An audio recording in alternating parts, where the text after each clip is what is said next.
deep inside, it's time to know how to sell your home and make it show. No stress, no guess, I'll lead the way. Get more money when you list today. The questions you've got, I've heard them all. I'll break it down, no fear at all. Don't get stuck, don't get burned. Here's the truth you've always yearned. Fast, more money, stress set free. This is where you're meant to be. This is where you're meant to be. With Kati on your side, you'll sell it right tonight.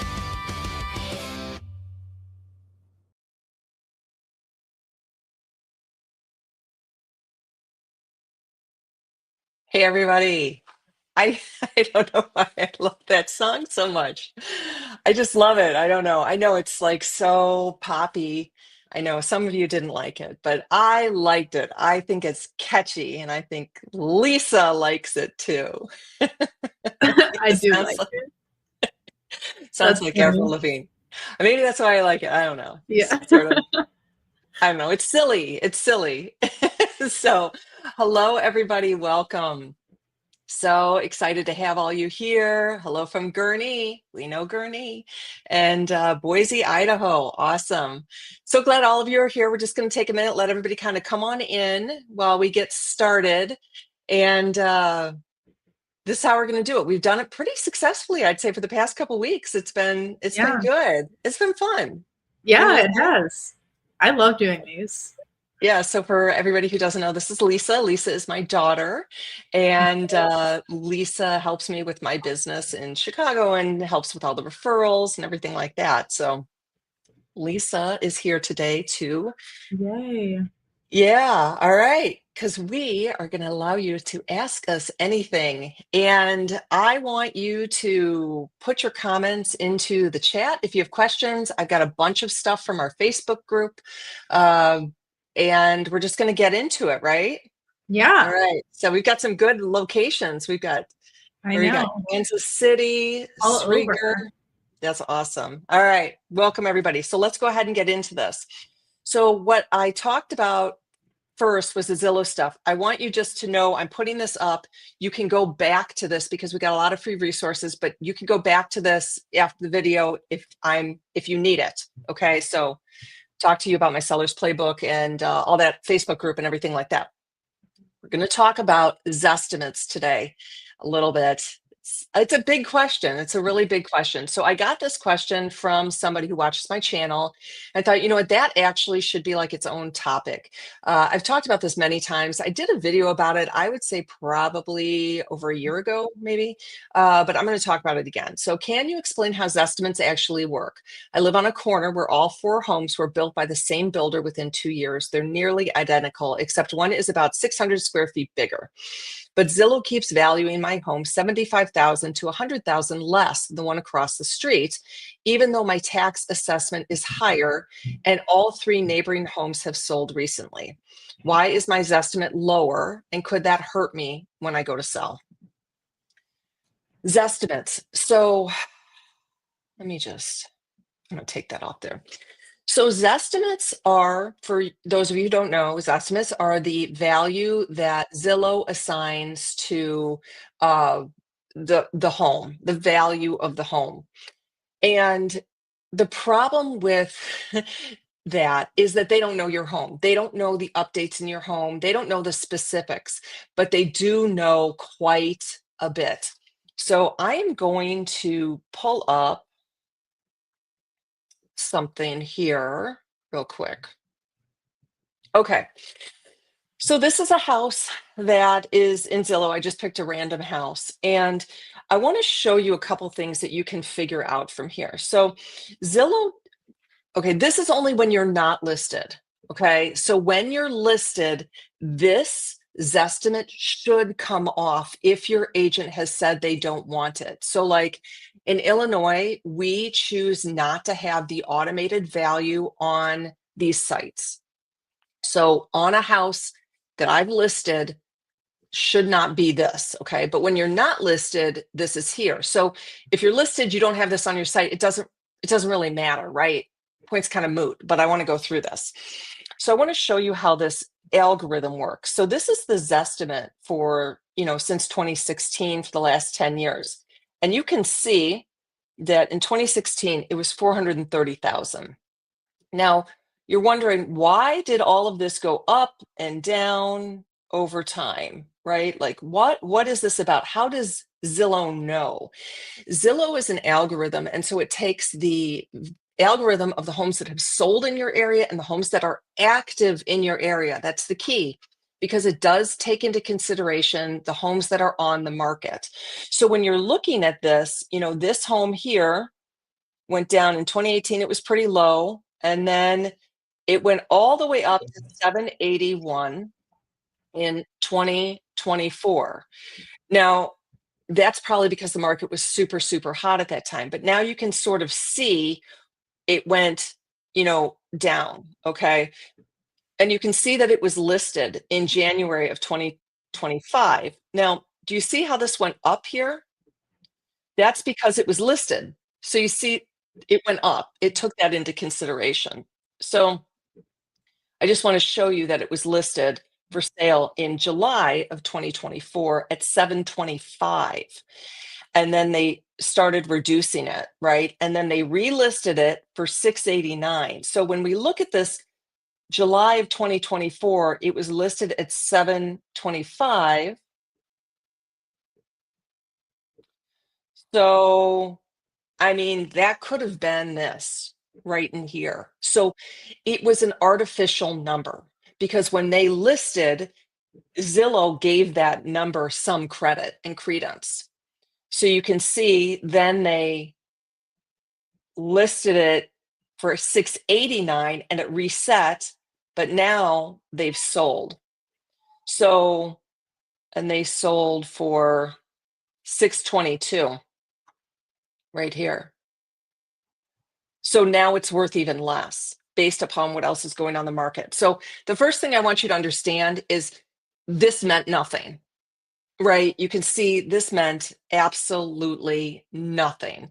So the number that is being used by Zillow, it is a guess. When I'm looking at a Zillow number, I'm like, okay, Zillow says it's worth, this amount, but they don't know what the condition is on the inside. Now, if you have an apples to apples, where there are, like you're saying in this example, 3 other homes that are apples to apples, one is only 600 square feet more, those homes should be almost identical in price. But as I'm showing you, it doesn't matter. Like, the only thing that's going to matter is what the home sells for. So, Lisa, do you think I did enough of explaining on that one? Yeah, I think so.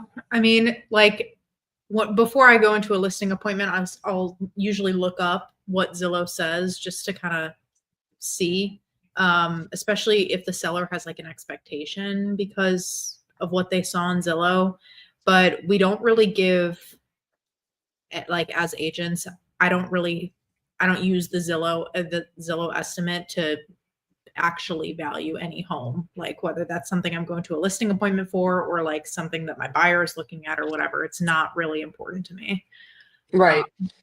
So it doesn't really matter what your Zestimate is for somebody to purchase the Yeah. home, because as I just told you, when you go to list, that Zestimate should be gone off of your listing. So that's not even on there.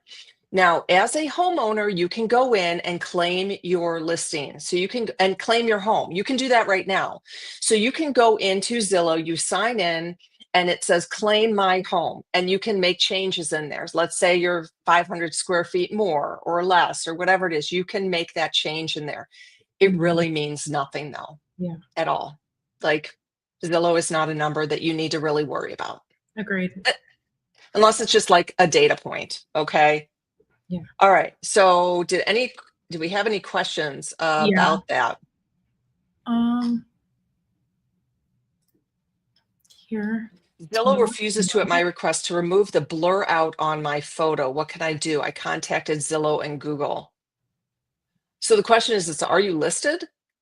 So I don't know what you mean by the blur out, because sometimes they'll blur homes that I don't know why, actually. It could be it could be because there is a sign in your yard that is advertising, or it could be some mark of some sort that's promotional. Like, we can't list homes in the MLS that have our for sale sign in the yard. So no, that's not what I meant. The picture cannot have our for sale sign in the yard, so we have to blur it out. Yeah. I'm not worried about this. This is not a big deal. I would not put too much stress into this. Yeah. I We had mean, another question, not about Zillow. okay. Any suggestions on how to help my hoarder pack rat husband to get rid of all of his junk? He wants to haul it to the next house. Yeah, that's tough. So the problem is if he's not bought in, it's not going to work. So he has to be bought in. You know, is he bought in to getting rid of it? Because that's a different question. So if he wants to take everything, you might just need a new house, a bigger house, or you need a storage container. If he wants to get rid of it, what I would say is start simple, start easy. Start with the stuff that you know for sure that you want to take, and then kind of put it into categories. Yes, we're absolutely taking this, and maybe we're not. And then from there, you can kind of sort that out from there. So I probably need a little more context. This I thought was a good suggestion, because Yeah. it will cost a lot.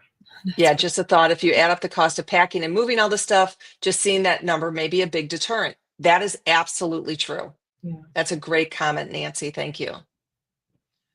I have someone interested in my house and they want to buy, but they are using Zillow to make an offer. We are not using an agent if we do this. Well, then you're going to lose a lot of money. So you have to have an agent in this situation. I mean, you're going in completely blind. I just gave you a bunch of insight into Zillow that probably these people don't know. I mean, even if you're going to try selling by owner, you still need to get an agent in to at least give you a dollar amount. And I will tell you, when you have two people who don't have any idea on what they're doing, it's going to be a mess. And those buyers are probably not real buyers. Real buyers, okay? Real buyers mean that they have an agent, they have a pre-approval letter, and they understand they're going to have to pay what a home is worth. They don't try and bully a seller into taking what they think the home is worth, okay? You need to price the home for what you think it's worth. You need to know by an agent, and you need to not let the buyers dictate this in the for sale by owner. I do have a for sale by owner video that you should watch for sure, even though you just think you're selling to this other person. That's a for sale by owner. Yeah, definitely get an agent in to at least get a price for sure. Yep. This is from the same person who said that they couldn't remove the blur out photo. So yeah, once your home goes into the MLS, that photo will go away. Yeah. And the MLS photos will replace it. And that's looks like that. Yeah, but look what Paul said. Paul, I didn't know that. Yeah. Oh, this? Yeah, I didn't know that. So maybe the previous owner asked them to blur it. Could be my guess. Possible. That could be it. So yeah, but once it goes in the MLS, that all goes away. Yeah. For sure. All right. You want to go to another question on? Yes, let's go to another question here. Okay, a lot of these comments are coming from my Facebook group. Lisa, do you want to put that little link up on the bottom of the screen for the Facebook group? So a lot of these questions came from there. I try to answer as many as I can in the group. Some of them I just thought these are better to talk about. I just interviewed my third and final realtor, and he's the one I'm going with. Nothing signed yet. So by the way, I am reading this out loud just in case some people are listening to this rather than watching it and they can't read it. Sorry, it's being redundant a little bit. Today he called saying he's been talking to a buyer interested in a nearby home listed for $380. We have looked at that same listing yesterday and agreed mine is more updated with better finishes. He told the buyer that a nicer move-in ready home, mine, will hit the market in April for around $425, and now the buyer wants to see it next week. Is that normal? Can a realtor show my home before it's listed and before I've signed a contract?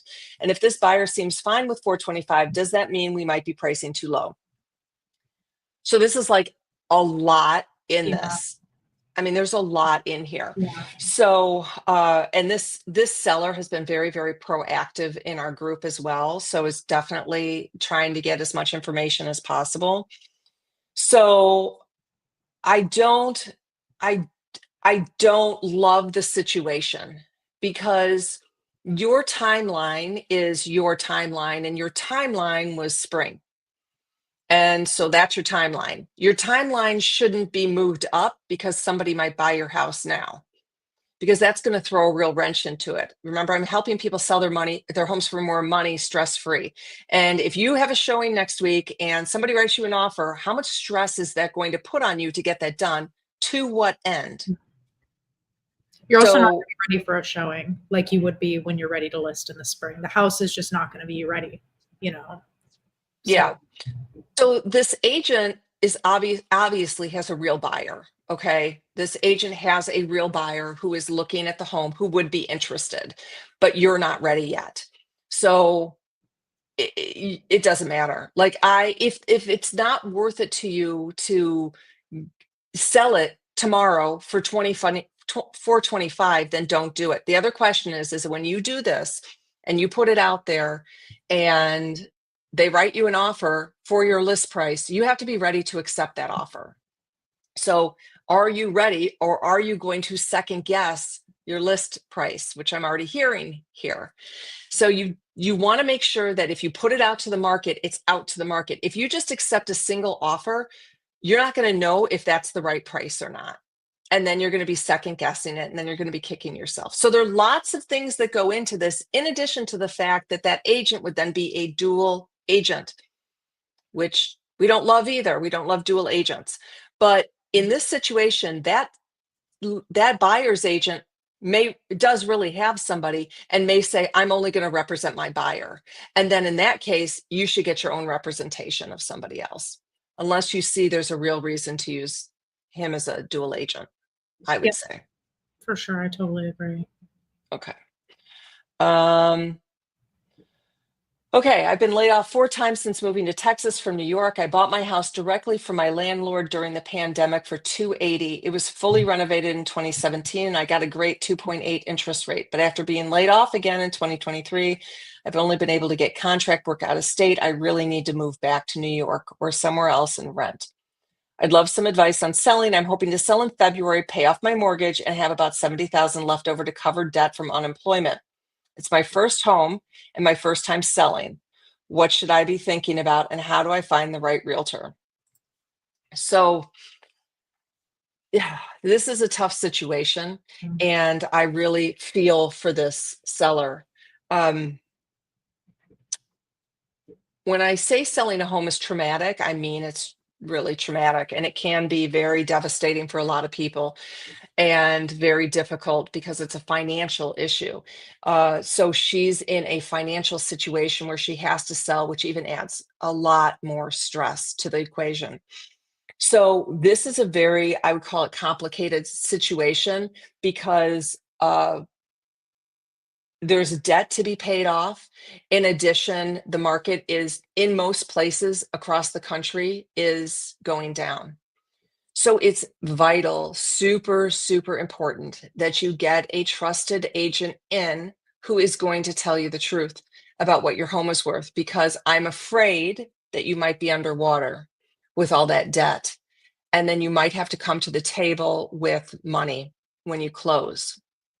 So, you know, when I'm talking to sellers, I ask them if they want me to be their therapist. And if you get the right agent, the agent will be compassionate and will walk through it with you. How do you find the right realtor? So you need to find the right realtor who you can trust, who knows what they're talking about. And the barrier to entry in our industry is very, very low. And a lot of people say they sell more than they do. So you have to really believe or know that your agent is super successful. You can also have us find you 2 to 3 agents and put them in front of you.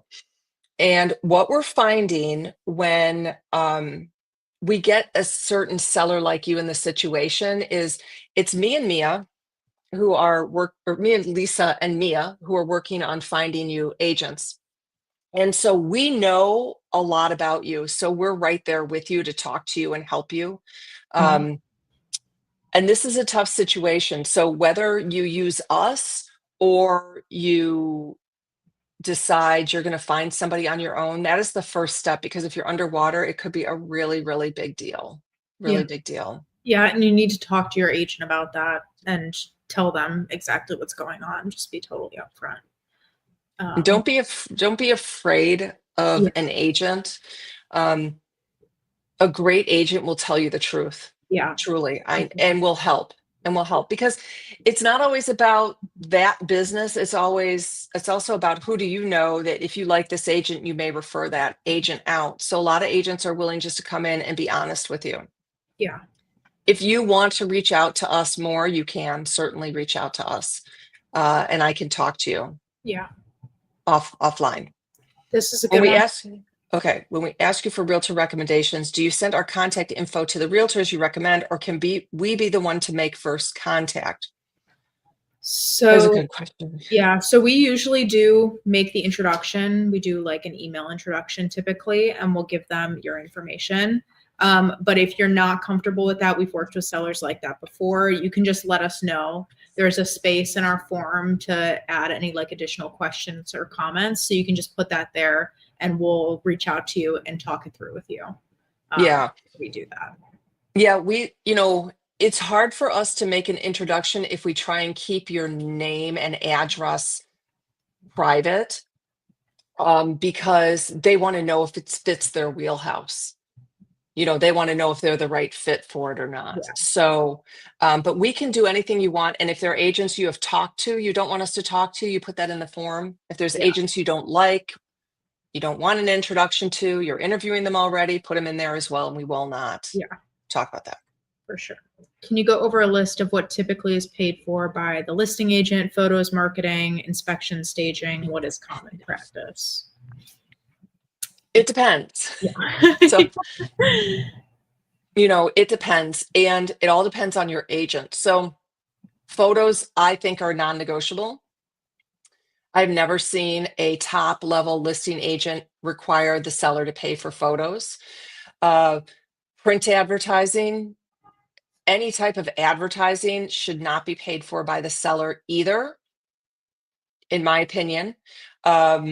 I have not really seen that. Once in a while, I see sellers say, oh, my agent didn't want to take professional pictures, so I paid for them. That to me is a no-no. That's a red Yeah. flag, personally. So inspections, some agents will pay for an inspection before you list. And Audra does that, right? I think Yeah. she said she does. And Audra pays for staging. So I know you guys have watched Audra Lambert as well. Yeah. And she is really super high-end listings, which she will put out thousands and thousands of dollars on her listings. But that's her business model. So just because she does it doesn't mean another agent should do it. Yeah. It all depends on the agent's business. And every agent you talk to is going to have a different business model. You can certainly ask and see if that's something that's negotiable for Yeah. sure. Typically, if there's agents that are like providing those things, they're typically going to ask for a higher commission though. Yeah, So for just sure. be aware because they're providing like a higher level of service. And Yeah. this is a follow-up question. What sort of additional charges, admin fee, broker fee, marketing fee is typical or a warning sign? I get this question a lot from sellers. Yeah, and I actually have a slide on this one because it came up in our Facebook Yeah. group. So admin fee, broker fee, marketing fee. So those are I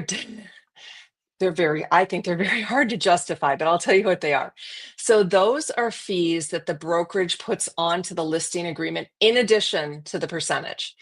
So it's an amount, $395, $495, $999, that's in addition to the commission that you're actually paying. Now, I will tell you, most of the time, the brokerage insists on this. I've talked about this before. Big box brokerages, they are going to be more like, this is how you do it. And they most likely are the ones who are going to have that. You go to like a smaller brokerage or more of an independent brokerage, that's really up to the agent on what they have. So if it's put in place by the brokerage, that fee, and you say you're not going to pay it, then the agent will have to pay it. That is not a fee that you can just like say, negotiate with the agent where it goes away. It doesn't go away. That's going to come directly out of the agent's pocket. Keep that in mind, negotiate it out. I usually paid for my sellers because I could not come up with a good way to justify that. I don't know. I mean, I know they gave us a script and everything, and I was like, I don't know. I can't see how they have to pay an additional $495. It just didn't make sense to me. Yeah, I also think like if your agent is upfront with you and talking to you about these things, Hmm. I would say like even if there is, say, like an admin fee, right? Like I think if they're talking to you about it, they're transparent about it, that's not a red flag, you know? And if they're negotiable on it, like ask them, you know, maybe they will take it off if it's not put on by the brokerage, you never know. But as long as they're willing to have like an open, honest conversation with you about it, I would say that's not a warning sign or a red flag, but definitely read through the contract you are signing. The For sure. the worst is when you ask about commission and they don't tell you about the fee, and Yeah. then it shows up in the agreement. Right. That's not good. Don't love Yeah. that. All right. Hold on. We have popcorn ceilings removed in all but 3 bedrooms and a bathroom in our 3,200 square foot home. Do we need to remove the remaining popcorn before putting the house on the market? No. I don't, I don't say that's something you have to do before you go to sell your house. It's a reason, not a reason somebody won't buy the house. People do not love popcorn ceiling and they think they need to take it out.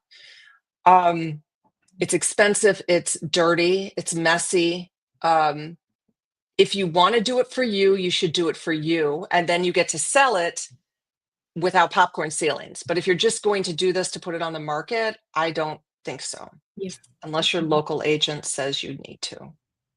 Yeah. My thought. My sister and her ex-fiance are underwater. Bought in June and relisted end of August, listed Wow. at 455, but comps are now selling for 380. Oh no. 90 in the hole, plus called off the engagement. So this goes to my video. What if you can't sell your home for what you want? What are you going to do now? And there comes a point when you just have to have that come to Jesus moment and say, we're not getting the dollar amount we want. We need to get out of this. How can we get out of this? Now, in that situation, you could possibly try a short sale. This is, not a good situation to be in, but because they are not going to get what they want for their home, most likely. And so there's nothing that you can do. You need to get an experienced agent in there to talk about their options, possibly attorney or the bank where it's lended. What does underwater mean? Underwater means that they owe more money than the house is worth. So meaning if they go to sell, they're going to have to come to the closing table. Usually people go to the closing table as sellers and they take money away. This means they're going to the closing table and they're bringing an extra $50,000, $100,000 just to sell their home. Yeah. It's very, very painful. Do you think we should do an inspection prior to listing? It depends. I know I should have a shirt that says it depends. So it depends. Do you take good care of your home? If you do, then yeah, that's great. Do it. Yeah. If you do not take good care of your home, then you are going to run into a lot of problems because most likely you have a lot of things that aren't fixed that you're either going to have to disclose or fix. So if your home is in not great condition, you really need to be careful with that. So this is how you can figure out, go to my seller's playbook, which I'm going to talk about in just a second. But is your home in good condition? Are you in unpolished potential or modern move-in? That would be the question for you. I want to know that. If you're in those two categories, then yes, I would say yes, go for it. Yeah. So let me talk. Let me talk to. Okay, we'll do this first and then we'll get back to you, Cheryl. Okay. So this goes into also the seller's playbook. So thinking I need to update some to get ready to sell in 2027, going frameless and some tile work and regrouting, but it can be pricey. Extra deep cleaning still does not change its outdated feel. Is it worth to update the shower for selling or just deep clean and leave it as is? Selling New Jersey, low inventory, excellent school, good condition. So this is one of those, it depends, right? But I can tell from the rest of the picture that yes, this shower is dated, but so is this bathtub. I don't know if you can see that. So is this bathtub, right? Yeah. So is this tile. So is this tile. So is this drape. So is this color. Is this the primary bathroom? I believe so, yeah. So if you replace this, you still have a big old tub there with the dated tile, right? I know you said you're going to do some grouting. So this is where the seller's playbook comes in, because you need to know which category you're in. Okay, so by filling this out, you're going to know, because that may be the, this right here. Oops, sorry. This may be the only thing in the whole house that needs to be updated. Or there could be lots of other things that need to be updated. And in that case, you definitely don't do anything. So that's why you need to do this investment matrix in my seller's playbook. If you guys have done it before, put it in the chat. If you downloaded my playbook, put it in the chat. I want to see. But you should know what category you're in so you can then answer these questions. So that's why, it depends. It depends on what category you're in. But here's what I really see here in this question is that there's low inventory and you're in an excellent school with a great location. So that is a priority. Somebody is going to buy your house, doesn't matter what the condition is. Are you going to get more money if you put in a shower, a frameless shower? No, you're not. You're just not. This could also become a very expensive project. Like if you end up taking out the shower, like, and then the shower looks kind of weird there. And then you're like, oh, I should then do the tub. And then the tub gets really expensive and taking up all that tile gets really expensive. It could just spill out into like everywhere. So it's called scope creep. Yeah. Lisa, do you know what this is? We've talked about this before. Okay. So Lisa will know what I'm talking about. We needed to put a new deck on our house and we ended up with a beautiful addition sunroom. It was amazing. It was amazing. It wasn't the plan. It was not the plan, but we needed a new deck. So that's what scope creep is you can't just start one thing. It's got to kind of go on to everything else. Okay. Do we have some other questions? Because I'm going to get into a different topic. We do have a few other questions. Okay. Go for it. Should your agent recommend the listing price for your property? They should present comps, right? Yes. 1000%. Yes, they absolutely should. If they're going with just what you say, you need to probably look at another agent. Yeah. I think that they don't necessarily I don't necessarily think that if you invite them to come over for like a basic walkthrough, they need to have like a whole printed out folder of comps for you. But if an agent is really knowledgeable about the area, they should know that stuff kind of off the top of their head. Like if it's I'm thinking if I were going into a listing presentation in the town that we work in, I would know which houses have sold just because I'm looking at those houses every day. So they should have a general idea. But if you're wanting a big presentation, you can tell them hey, I want you to show me the comps. I want you to bring the comps to me. Just set the expectation because all agents work differently. And then this is also a good question. How can I check to see? How can I check to see if an agent has sold at least 3 properties in the last 12 months? Well, you want them to have sold more than 3 properties in the last 12 months. First of all, you want them to have sold 20 to 30, depending on the price point. If it's a luxury market, I would go with 15 is fine. Lise, what do you think on that? Are you talking just listings or listings and buys? Listings, I would say, wouldn't you? Yeah, I would say, 15 for a luxury agent is pretty solid. Yeah. For an agent that does maybe lower priced homes or average priced homes, I would say 30 would be great. So you can find by looking on Zillow under the agent, Zillow.com. You can look at homes.com. You could probably even look at realtor.com. I will warn you, not all the data is always correct, and it's not always transferring over to every site. So that's one thing that we're looking at when we are looking at agents. We're looking at all these sites. Yeah. Is it under a team? Is it under the agent's name? But at least 3 properties in the last 12 months is not enough. Yeah, you should be, if you're seeing their signs places, like in your town, they've probably sold more than 3 properties in the last Yeah. months. Yeah. For sure. Absolutely. Is a realtor likely to be offended if we refuse to open our homes for any showings until it appears on the MLS?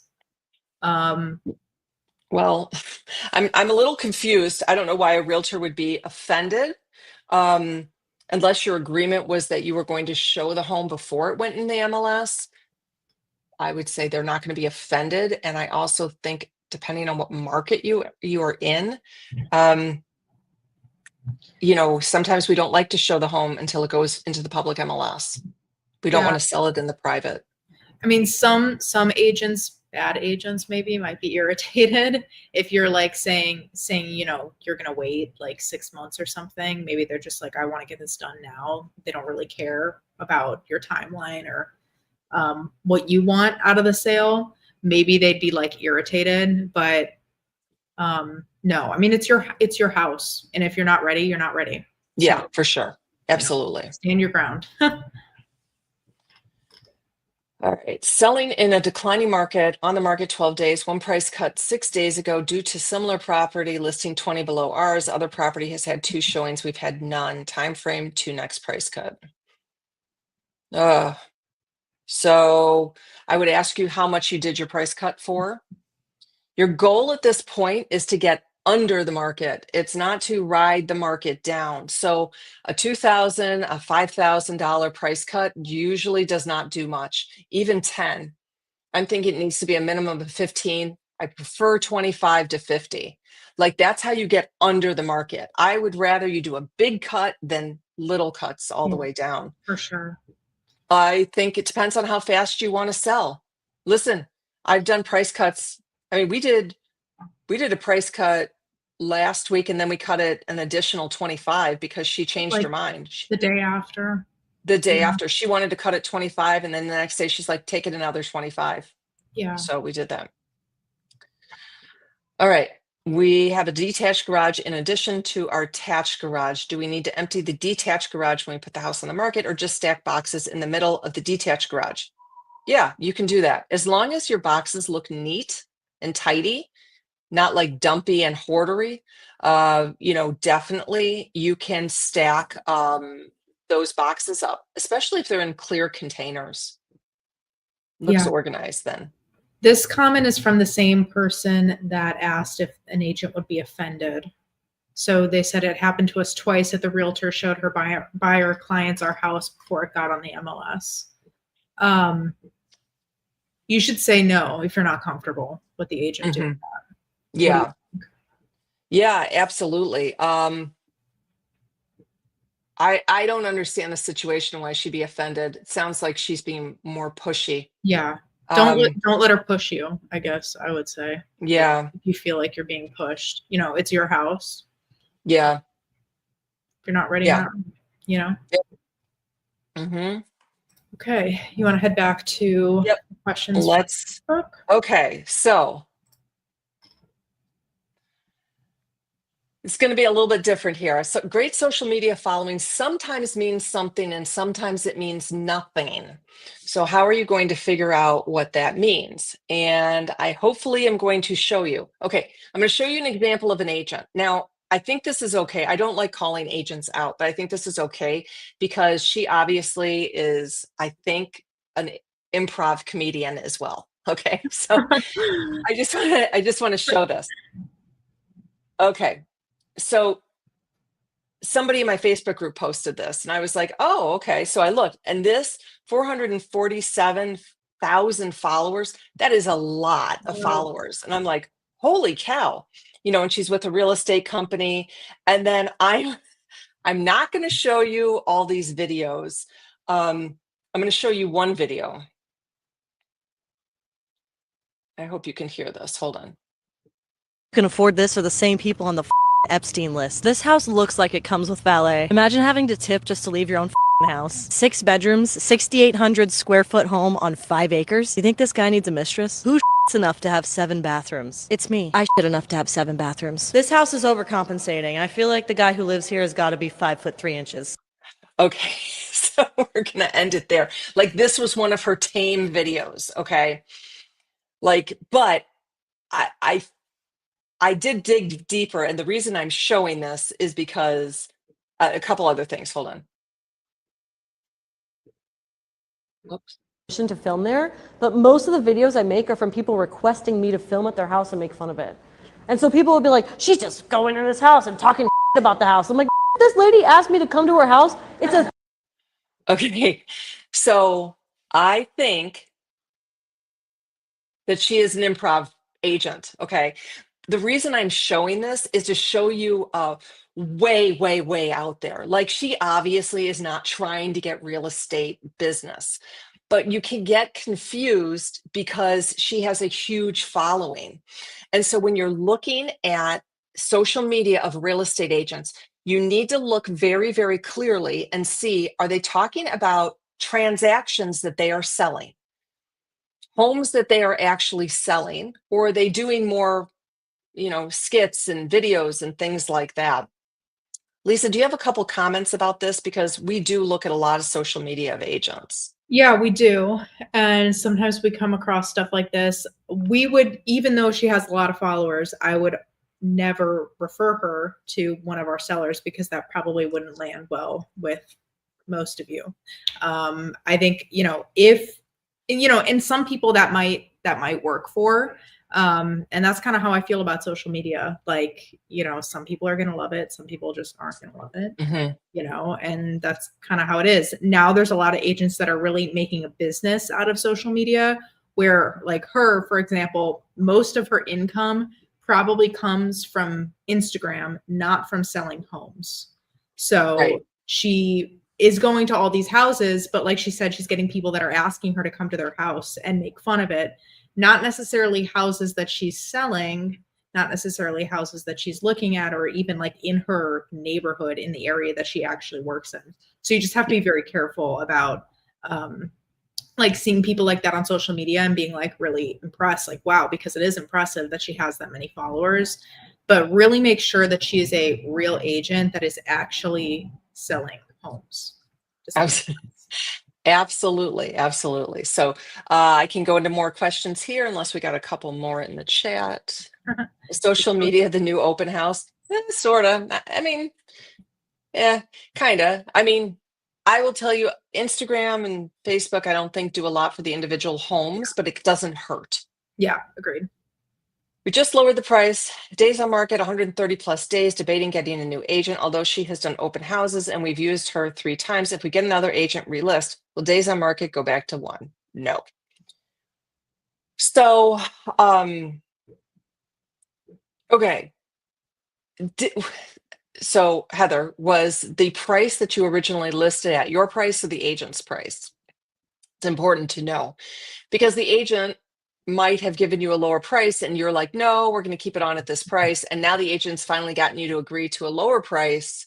And now you're thinking about pulling the listing. So it depends on how honest that agent was with you about the price to begin with. If the agent started out by saying the price is too high to begin with, but we'll try it, and then you need to do a price reduction, I don't think it's necessarily the agent's fault. If the agent was like, and this is what we talked about earlier, if the agent was like, sure, we'll list it at whatever you want, then it's probably time to find a new agent. Sorry. Did you hear that? Yeah. Sorry. Because I got it too. Oh, We just got a call, so we just got a call. Sorry. So I guess I didn't turn that off. So that's the question, Heather. And original price was high, I thought, and we tried it. So it was your price that you suggested, and the agent took it, or the agent gave you a different price. Like, so that's the question: is, are you at the price the agent suggested originally, or did the agent not suggest a price? That's the key. yeah, let us know. Yeah. We cut 5,000. And if it's attached property townhome, would you still go for the big 15,000 price adjustment? We're already the lowest price point for our area. So honestly, it depends. It depends on the price of the home. Okay. I know. So if your home is $190,000, 5% is a big amount. If your home is $700,000, 5,000 is nothing. So it depends on the price of the home. your goal is to get under the market rather than riding the market down. So if you're just doing 5, 5, 5, 5 over 4 weeks, it's better to do a $20,000 price drop at one time. You get more impact. In our Chicagoland market, we can relist properties as new. So we can also fake people out that way. Ask your agent if you can do that. Relist it as new. Days on market still stays, but it looks new. It's a trick. This is from Heather, who was the question prior. The agent agreed on the price. So she said they were at 345 and now they're at 325. Okay, so most likely your price is $299. If you've been on the market 130 days, because anybody who could have paid over 300 would have already seen it and come in and written you an offer. Now, I'm not saying, it depends on what happens with this price drop. Okay, this price drop was you're in a new price category, 325. So I would hold out for a couple weeks, see if you get any offers on that. But if it was my listing and I was advising and I said, you need to sell, sellers say they need to sell, I'd say, then you need to go to 299. That's what I would say. And then now you're faced with what if you can't get the price you want for your house? What are you going to do? Which I know is bad. Yeah. Is any price reduction the kiss of death? Absolutely not. Absolutely not. It just is adjusting with the market, and it's like a marketing thing. You get people in when they see the price is attractive and you see the price is in range for what they're offering. So no, not the kiss of death at all. It's huge. Yeah. It's the most significant thing you can do. Yeah, and especially if it gets you into a new category, if people are searching up to 350, or people are searching down to 350 or up to 350 or 325, if you're dropping into a new category, that's going to get you a whole new pool of buyers as well, who the house is going to be new to for the first time. Yeah. Do you want to go back to Facebook? We do have a couple here, but I know you wanted to talk about. Yeah. Absolutely. All right. So we listed our Florida home July 1st. It's still on the market. We moved out in June, left it Florida furnished, bought a cabin in North Carolina. Our agent also helped us buy this home, had another property. We had plenty of showings. It's often the buyer's top two, but they've chosen homes that were larger or had pools. Okay. Originally priced at $345, we reduced to $339, $495. Charming old Florida neighborhood, not competing with new construction. Wondering if I should drop it to $320 to move it. We could rent it, but it's in showroom condition. I prefer to sell. Does this sound like a pricing issue or more of a timing and competition? So the price drop from $345 to $339 is nothing. That is insignificant price drop, not even worth doing, in my opinion. Yeah. What I see here is that it's often in the buyer's top two, which means you're overpriced. When you get objections that are very non-committal, it's your price. So if you get an objection that your kitchen needs to be redone, your price is too high. If you are in that last situation, there's something that's making it not attractive, which means the price needs to be lower. Okay. So, and I think you were the one that we talked about reducing to $319 on our Facebook group, because I think that looks a little better. So then you're coming down. I think you had mentioned that you were going to do that. And renting it, don't rent it. Unless you're a professional landlord who knows how to do investment properties, that's a waste of money. Very risky, very, very risky if you don't know what you're doing. What if you can't get your tenants out? What if they break something? What if your furnace goes out? Now you're out of pocket. It's better just to cut your losses and get out and do it and move on and not have the stress. Yeah. Agreed. Okay. I'm excited about this. I know. As you guys see, I'm wearing this hat, HigherOrbitz. Now, what I want to talk about is that, I'm a real estate agent. Lisa's a real estate agent. We make money selling homes.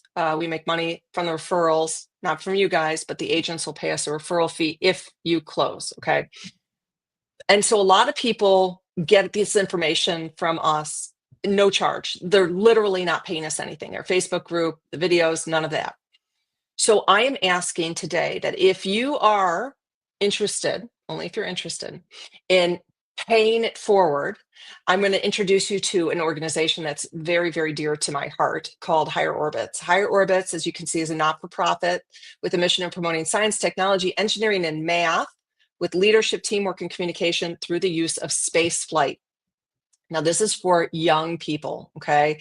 This is to excite students of all ages about STEM and STEAM. Now, the reason I am so like this is, and Lisa knows this is so, I know. crying. You're gonna start crying. I'm going to cry. So this one is super important to me because Michelle Lucas, who is there on the upper left, my daughter Leah is right in front of her, started this organization. She had worked at NASA, and she started this organization to introduce space and space flight to young people. And that's Leah when she was in 8th grade at her first Go for Launch, which was this event. And she's been able to do some amazing things. You can see she's got 2 astronauts there. She's friends with astronauts now. And she spoke at SciTech, which is a big event. She went to the Science International Space Station, Science in Sydney, Australia, Science University. And she was able to send her experiment to space. Yes, from this. So I'm asking, if you find what I'm doing and you want to pay it forward and you want to help it anyway, this is a great organization that I love, is very near and dear to my heart. And I just want to show you this real quick. So this is when Leia's experiment went to space. So hold on one second. There it is.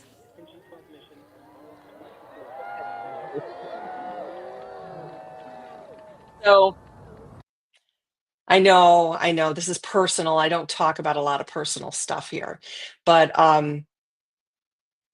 this is really important to me. And if you have the opportunity, I'm going to reshare this. If you have the opportunity, if you're so inclined, this organization could use your donation. Okay. I hope you guys didn't all just skip through that and not watch anymore, because that was really important to me. HigherOrbitz.org/donate. Okay. Moving on. Yeah, thank you, Lisa. Yeah. Okay, so why, this was in our Facebook group, why do realtors show houses to people who are not qualified? We made it clear. I love this. We made it clear. We only wanted pre-quals, not just lookers. We were told the last couple through were putting in an offer. A realtor gave us a heads up because it was a lowball offer. After a week, she informed us they couldn't qualify. I'm sure they were disappointed, but I feel like they were set up for failure because they were not educated before shopping. Okay. Couple things in here. So your listing agent cannot control who is coming into the home. All right. So if you start requesting pre-approval letters before they come in the home, you are not going to get showings. Like, you just won't. So the goal is that you have to show your home to sell it. So you have no control over this. Your agent has no control over it. So that you got to get beyond that. So there's a phrase in our industry. What's our phrase, Lisa? What am I going to say? I don't know which one you're gonna say. Buyers are liars. Oh yeah. So I hate to say that because it sounds so negative, that all buyers are liars, and they're not really lying. It just rhymes. Buyers don't know what they're doing. So, they think they can buy a home, but they don't really know until they actually get further along in the process, where, oh my gosh, they can, they think they only need to put, 5% down because they've heard of these great loans. Well, they need to really put 20% down, and they don't have all that cash. Or they think they're ready to move now, but then they realize that, their spouse is maybe going to get another job somewhere, and they're not quite sure. So you can't rely on these people. Absolutely know what they're doing. They've been 100% qualified, et cetera, et cetera. Yeah. So the other thing in here that I hate is that they were told the last couple was putting in an offer. I will rarely tell a seller that they're getting an offer when an agent has told me that. Rarely. It's just not a good until good it's thing. written Yeah. and in our email, because then the Yeah. seller is asking us, where's the offer? Exactly. And going back to the pre-qualification or pre-approval letter, like, things move so quickly in real estate, and especially if a buyer is looking at multiple homes in the same day, they're just going to skip over your house rather than coming to it. And Exactly. and they might be pre-qualified. Maybe their pre-approval letter doesn't have like a certain number on it that they need or whatever. Like they're just going to skip over it. And if an agent called me and said that their seller was requesting a pre-approval letter, I would be like, what? That just doesn't really happen. Absolutely. Absolutely. So, all right. Okay. We have a few more questions in here. Sorry. Okay. Go for it. We were at 630 and sold for 620. We think it would have gone much more quickly at 599. It took 3 months. Absolutely. Yeah. It would have gone immediately. Yeah. Yeah. And probably over 600. So you had carry costs, you had mortgage, you had taxes, carry costs, you know. So did you lose or win? That's a great way of looking at it. Okay, Vicky, one of the originals, one of the OGs. I realize we should take Zillow and Redfin guesstimates with a grain of salt, but buyers don't know this. Zillow lists my home worth $527.5. Redfin says $440. And then That's super interesting. What does that affect what a buyer offers and what we listed for? It's such a high difference. What are the pluses and minuses?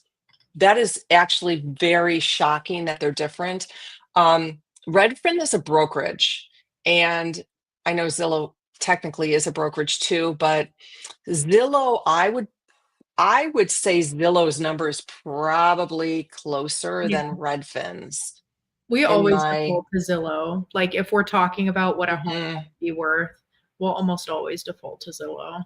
Yeah. So that's very odd though. Yeah. It has no effect on what a buyer offers. Yeah. So if the buyer's going to hold firm, Zillow says your house is what, 440, and you put it on at 550 and somebody's writing you an offer for 550, that guy's out of luck. Like, yeah. It doesn't. And if I were a buyer's agent, my buyer said, well, Zillow said it was worth this much, I would tell them Zillow doesn't mean anything. So. How do you feel about open houses for realtors? This would be for a property that's a little over the median home value. So this is a broker open house, and I think they're really good. Yeah. Broker opens are really good. Your home most likely will be sold by a broker who is not your own. And so it's important to get your home out to the brokers. Very, very significant. I think it's more important than public open houses. I agree. And we get so much feedback from a broker's open from the other agents. It's the same agents that come in every time. So we get consistent feedback. We talk about the market. It's really, I think really helpful. Yeah, we had a broker's open and we had an overpriced listing. And the agents were very clear in telling Lisa. Yeah. They were like, who priced this? I'm like, oh, maybe it's too Sometimes high. it happens, market shifting. Yeah. Okay. Fed drop rates 25 basis points today. Do you think that will help the market, or is it not enough to move the needle? We've been talking about this now for a long time. I don't think it's going to move the needle. I think it needs to really get going. I've heard they're not even going to get back into lowering it even further until like late spring. So I don't know what's going on with these interest rates, but I'm not seeing that they are going down in much of a way. Now, I did talk to somebody yesterday, title guy, who said he actually saw a loan come in at 5.6 and it wasn't any buy down points. It was not a unique loan. That's pretty low. That was the first he'd seen, but he said it was something different, something special. So when it comes down, it's going to help the market, because people who are sitting on a 2.8 mortgage rate cannot downsize. Yeah. They cannot get out of their homes. There's no place for them to go that is going to be less money than what they are paying right now. They literally cannot move. That's what the holdup is. Yeah. Please explain the eXp Realty. Never heard of them until you recommend an agent with them. My condo is a seaside condo. Oh, Cheryl, yes. Yeah, I know who we referred. Bought at $398,000, but can reduce price to $349,000. Okay, eXp Realty is the brokerage that I'm with. Now, What I will tell you is that brokerages don't really matter. I mean, they do matter, but in the grand scheme of things, you're hiring your agent, you're not hiring your brokerage. So there are brokerages I call big box brokerages, and those are like the ones that spend a lot of money on advertising, and they try and make it seem like their brand is the best, and the agents are just subsets of their brand. That works for some agents, that doesn't work for others. So that's like your Compass or like your Coldwell Bankers, big companies like that. Then you have your interdependent brokerages, and your interdependent brokerages are ones who are kind of like a hybrid, where you've got your agent who is you're working with, but they kind of rely a little bit on their brokerage. That would be an EXP or Real or Keller Williams. Those are your interdependent brokerage. And then you have your independent brokerages, and those are more like Remax or like a flat fee, somebody that doesn't really rely on their brokerages at all. So EXP is actually the second, well, it depends because there are a couple buyouts that have just happened. So EXP is like the second or third largest brokerage in the world by agent count. Like I said, there have been a couple mergers. I'd have to go and look at that right now, but EXP is right up there at the very top. Right now, I believe there are 85,000 across the world at EXP. And that is one thing that is really good, is because we have this international network of EXP agents. So do not worry about the brokerage. I happen to know these two agents that I've referred you are at EXP, but it does not matter one way or another. Yeah. In Who's the best the end agent? result. That was a long answer. Sorry. Yeah, that was a good answer though. Okay. This goes back to when we were talking about pre-approvals. Paul said you don't want to be telling people to not look at your house. I think this is what, for me, the issue boils down to, is that if I tell my buyers the seller is requiring a pre-approval letter, they're going to think immediately this seller is difficult. And Right. I would think the same thing. Yeah, very difficult.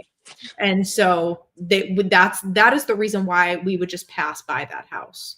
And then he said, we looked at a number of homes over the years and didn't get pre-qualified until we stumbled across the one that we wanted. This literally just happened to us this weekend. Yeah, that did actually. And where the buyer did not have a pre-approval letter yet. She found a house she really liked, and we got the pre-approval. And getting a pre-approval can happen very quickly. Lenders, they work on the weekends. So you could get a pre-approval in hours. And also, like, if I send in an offer, I can say like the pre-approval is coming. Sometimes, there's so many reasons why you don't want to require pre-approvals to go in a home. Is there anything you want to add? No, that's perfect. That's Okay. great. Okay. Sorry. All right. Because of interest rates and trouble with closing, et cetera, would you say cash offer becomes even more valuable? So for buying, is there a rough percentage lower you think you can offer? No, there's no outright percentage. It does make it a stronger offer, but it doesn't mean the seller has to take it. Many people come in with a cash offer demanding that the seller take the offer because it's a cash offer, even though they've come in 15,000 less than list, because maybe they don't have the appraisal. You don't know what the seller's motivation is. You don't know if they absolutely have to have the highest price and they're willing to risk mortgage. So yes, they are more significant. I like cash offers. It makes it a lot easier and more secure. But there is, just because you have a cash offer does not necessarily mean that you get a percentage off of the price. Yeah. This, based on the title of the video, you're telling me that Zillow overprices. I wouldn't say that they always overprice. They sometimes underprice, but they're very rarely spot on. They don't know. Yeah. They just do not know. So that's the issue, is I don't want anybody taking Zillow as the holy grail here. Like, this is exactly what our home is worth. And so many people do. And it's really not worth anything, because when you go to list your home, that information should not appear on what your home is worth. Yeah. But your agent has to make sure that doesn't go up there. Okay. You want me to go on? Yeah. Okay. So I want to say a big thank you to this group and all of Katie's videos. This is in the Facebook group. This is where I got this. I have such a new awareness of the importance of cleanliness and organization There was an open house near me. I went for the heck of it. The house was filthy. Dust on the hanging lights, dried food spattered on the walls and baseboards, papers upon papers on a china cabinet, toothbrushes sitting out with dried paste on them. I was immediately turned off. If this is how they would show their house to sell, I don't really care about it. A year ago, I would not have even noticed these things. So I actually was just interviewed for Women's World magazine, an article coming out in January, she said, and I literally just talked to her about this. And I said that this is the biggest thing that you can do when you go to sell your home is clean. And I don't mean just clean one time. And I want you to view this like your house is a hotel room. Okay. Like if you went into a hotel room and you saw toothbrushes sitting out with dried paste on them, you would call and get a new hotel room. Like this is what you have to think when you're showing your home. Because when people come into your master bedroom and it smells like dirty sheets, they get grossed out and it's emotional. The other thing is when they go into your bathroom and it's warm and there's water on the shower and there's wet hanging towels, it's gross. So like think about this like it's a hotel room.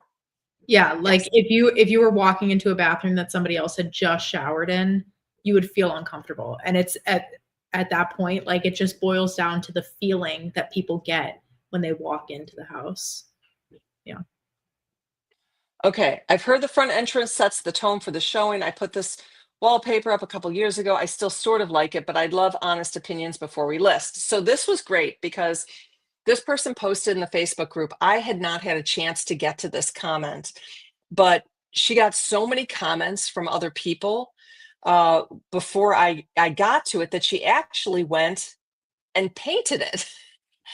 And so she did this like in a week. And then she got that cute little dresser here, stand, and she just made it look a little more modern. Yeah, doesn't it? Yeah. So I just want you guys to look at the difference that these two pictures are when you're looking at the home. If you were looking at it to purchase, the one on the right just looks much, much more neutral, which I think is important. Yeah. Okay.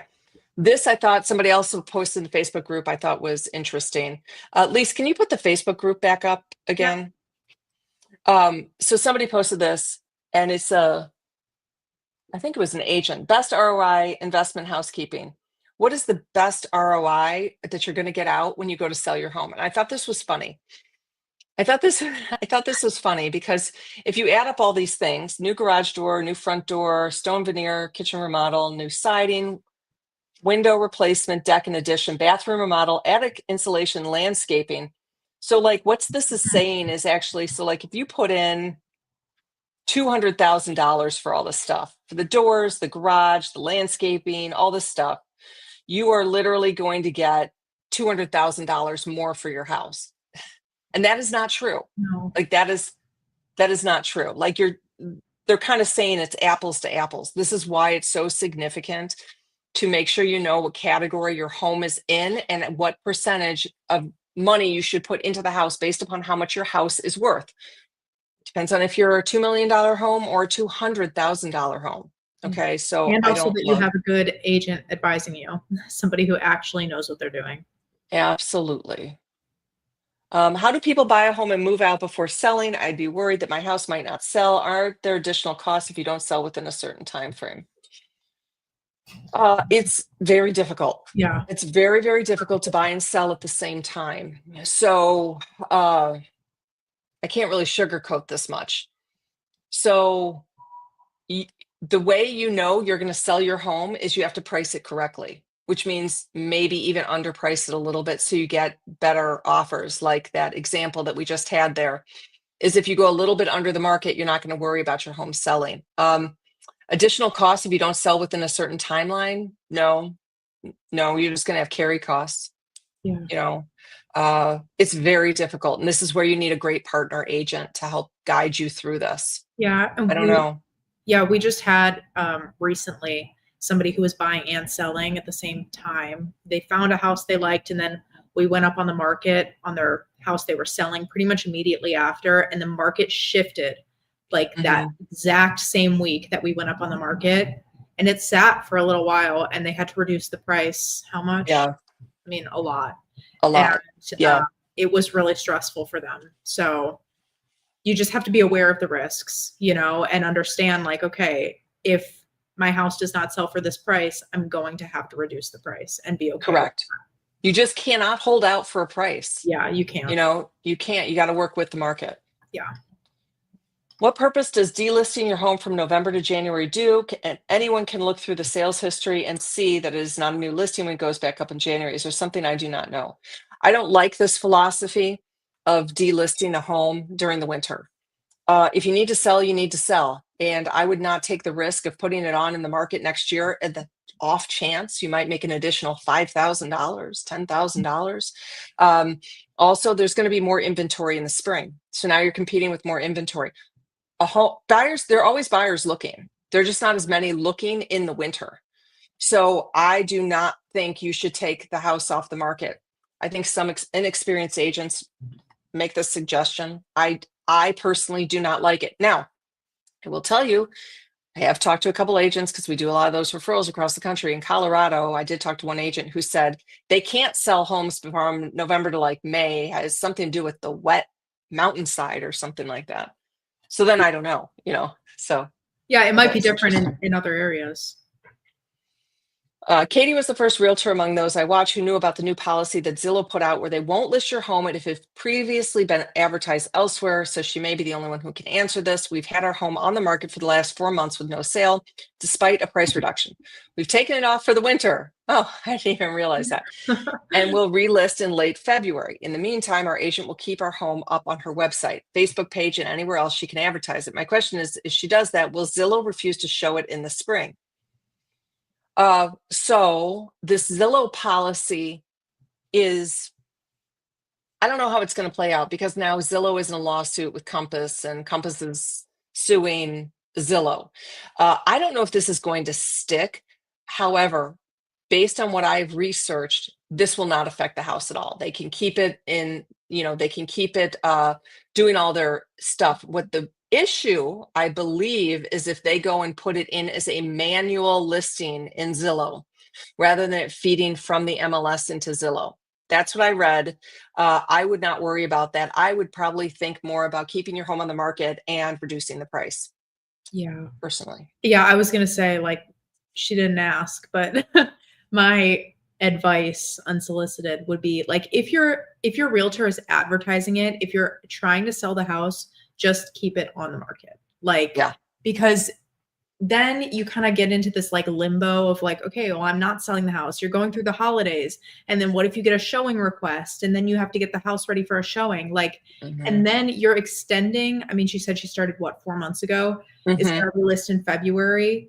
Like by February, it'll have been like 7 months. And then it's on the market, goes under contract. Then you have another 3 months. Like that's 10 months of trying to sell your house. And it just gets very, very stressful.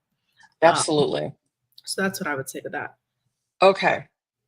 Oh, congrats on your interview with Women World Magazine. I know, it's very exciting. I figured we have the same audience too. So that was kind of neat. Neighbor had poorly maintained house that couldn't sell until price way under all the homes. How is that a comp for other well-maintained homes? Appraisers can tell that. Yeah. Appraisers know that. Like, I'm not super concerned about that because they'll be able to see from the pictures, from the description. In addition, sometimes appraisers will call the agents who have the homes listed. Yeah. Yeah. I think this is the last one I see. Okay. Thanks for explaining EXP. Second part of my question regarding listing price from bought price to 389 to 349. Now your opinion, please. Oh, okay. You should reduce. Should you reduce? Yeah. So 349 is a better search point.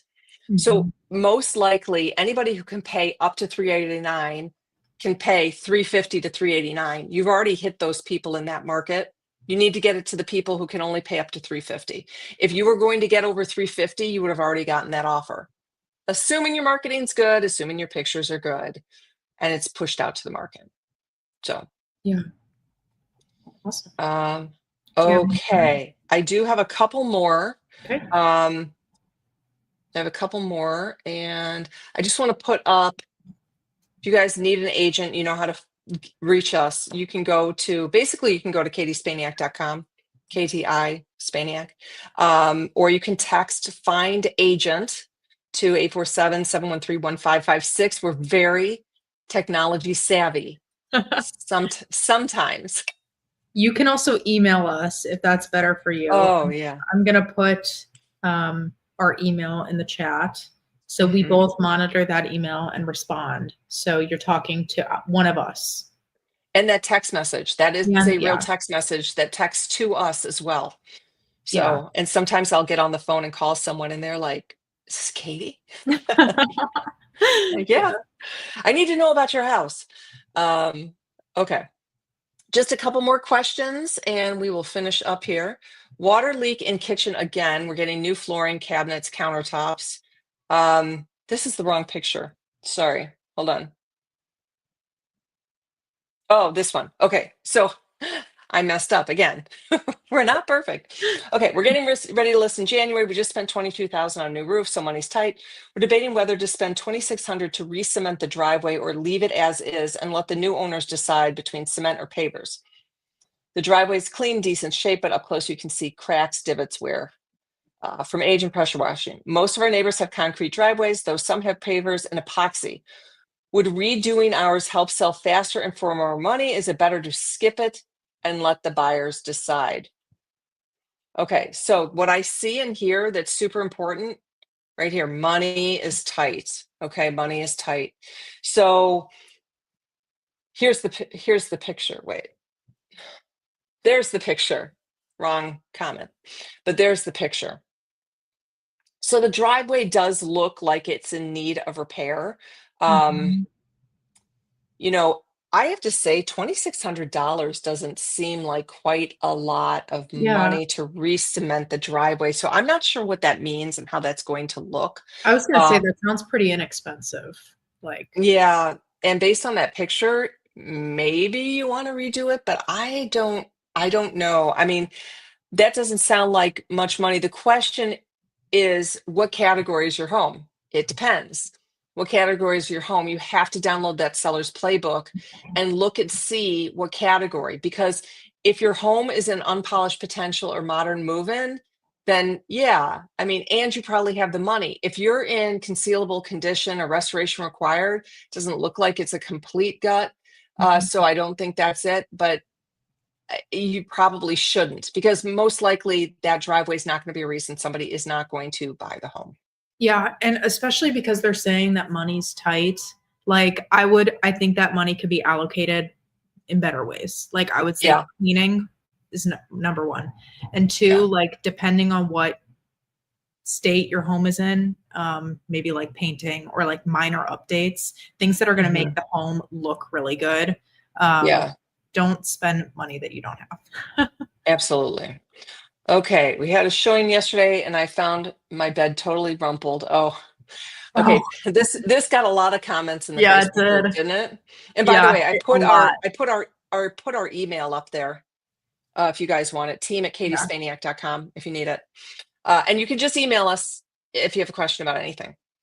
Yeah. So we had a showing yesterday and I later found my bed totally rumpled, pillows sideways, throw on the floor, quilt all askew. My camera showed the kids repeatedly jumping on the bed with shoes on 4 separate times and running through the house, touching things. The parents made only weak attempts to stop them. I haven't told my realtor yet, but I will. I'm still furious. It feels like a blatant lack of respect for someone's home, and it absolutely is. Yeah.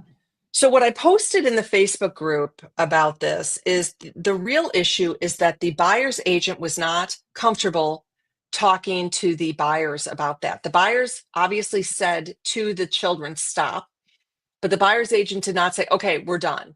And that to me is an inexperience. And I know you guys have heard me say it. I learned something new on every single deal. I've had this happen before, right? And so as an agent, you have to be willing to step up and confront your clients in a situation like this.